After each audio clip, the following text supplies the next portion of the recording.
Akkaataa feesbuukii irraa gaa maqaa jijjiiruu dandeessan feesbuukii keessan gaa akkaawuntii feesbuukii keessanii irraa maqaa haala kamiin haala isin jijjiiruu dandeessan karaa sirrii ta'een gaa maqaa feesbuukii keessanii haala isin itti jijjiirtan isin agarsiisaa jechuudha.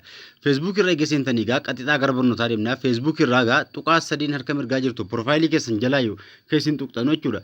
Gubbaa irraa gaa feesbuukii irraa maqaa jijjiiruudhaaf feesbuukii keessa irraa tuqaa sadeen tuquudhaan seetingii tuqxee seentu yookaan immoo bilbila keessa wal xaa'uudhaan gaa irraa olee kaanii xobtoo barbaadan gubbaarraa seetingii kajee tuquudhaan gara seetingii deemtu yookaan immoo bilbila keessan fakkeenyaaf dudduuba deebisnaa agarsiisu bilbila keessa wal xaa'uudhaan gaa kan namta takka baasuu dhiisuu danda'a seetingii kajee kaa tuquudhaan achirra eega tuqxanii haala kanaas ni baasaa Simovii account center kajetti tuquudhaan haala kanaan gaa maqaa fi lafiitii mallattoo xiyyaa kana tuqxu jechuudha maqaa feesbuukii tokko yookaan lama yoo qabaattan haala kanaas ni agarsiisa. Feesbuukii maqaa irraa jijjiiruu barbaadan sana fi lafiitii yeroo takka ni tuqxu jechuudha.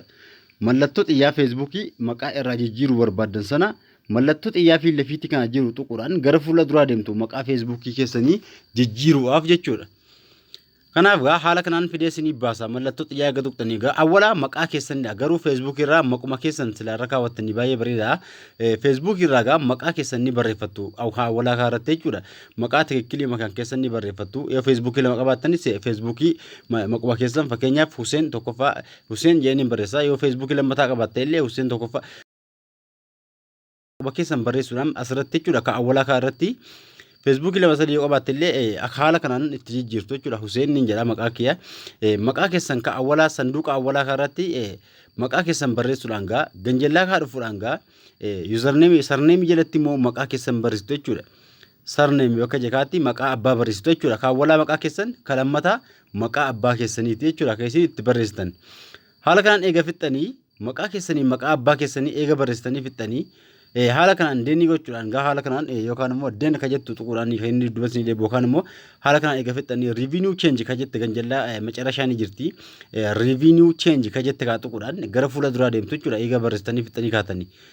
Revenue change kana gaa maqaa feesbuukii keessan kaa jijjiiruun duratti guyyaa 60 akka isin maqaa feesbuukii itti jijjiiruu dandeessan eega jijjiirtanii guyyaa 60 giddeetaa taa'uu qabdu jechuudha ji'a lama jechuudha. Haala kanaan maqaan lama isinii baasa kan filatta isin jedha kan ganjellaa moo ka gubbaa jedha an ka gubbaan filadha isin ka barbaadan filachuu dandeessu jechuudha. Kan ganjellaallee yoo filachuu barbaadan ni dandeessu haa ta'u ka awwalaallee yoo barbaadan filachuu dandeessu jechuudha. Guyyaa 60 asitti jijjiiruu hin dandeessanu maqaa bareedaa maquma keessan feesbuukii irratti jijjiirrachuu qabdu jechuudha. Eega kana fixanii save change ka jette tuquudhaan seefii gootu jechuudha maqaa feesbuukii. Inni faayidaa guddaa qabu ka isin sirreessuu qabdan yuuzarneemiidha maqaa feesbuukii eega sirreessitanii yuuzarneemii kama linkii feesbuukii keessanii wajjin deemu kana yuuzarneemii kana namuu hin yaadatu ammoo garuu faayidaa guddaa qaba yuuzarneemii kana jijjiiruu qabdu jechuudha.